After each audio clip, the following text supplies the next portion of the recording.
I have a patient who is on the rehab section of the hospital who is in for a spinal cord injury, which has left him quadraplegic.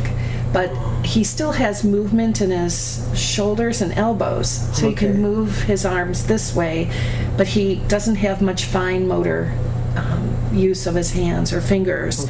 So what we've done is the occupational therapist has actually given him a splint to wear that holds his thumb and fingers in place, and with that on, he can take his thumb and strum right across.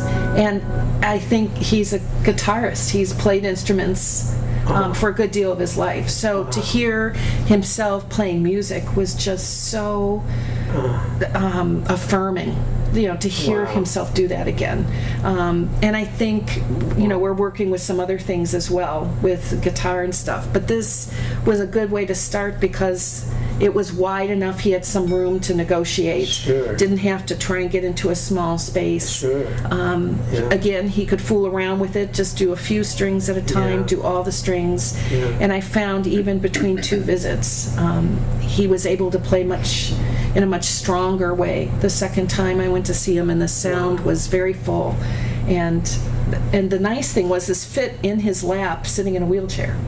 So we didn't have to try and manipulate something within the arms of the chair. It just fit perfectly. So that was nice, that he could just hold it and play it.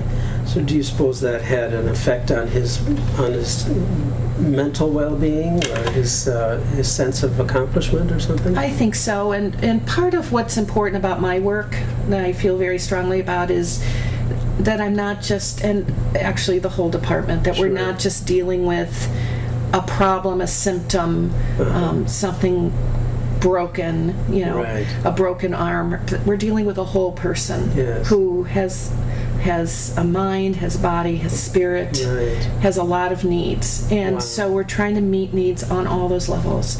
So physically, we're working on increasing fine motor skills and the gross motor skills. So that's right there. Emotionally, I think it's just very heartening for him to be able to play an instrument again and hear himself playing it, because part of his identity before the accident was as a musician, and it still is as a musician, and we're just finding alternative ways for him to do that. And then he's learning new skills, so even cognitively we're helping him on a cognitive level as well. And I think spiritually it touches you to hear music and produce music. You just feel good about doing that. It's a creative thing, isn't it? Yes, it is. Wow. Well, that's really exciting.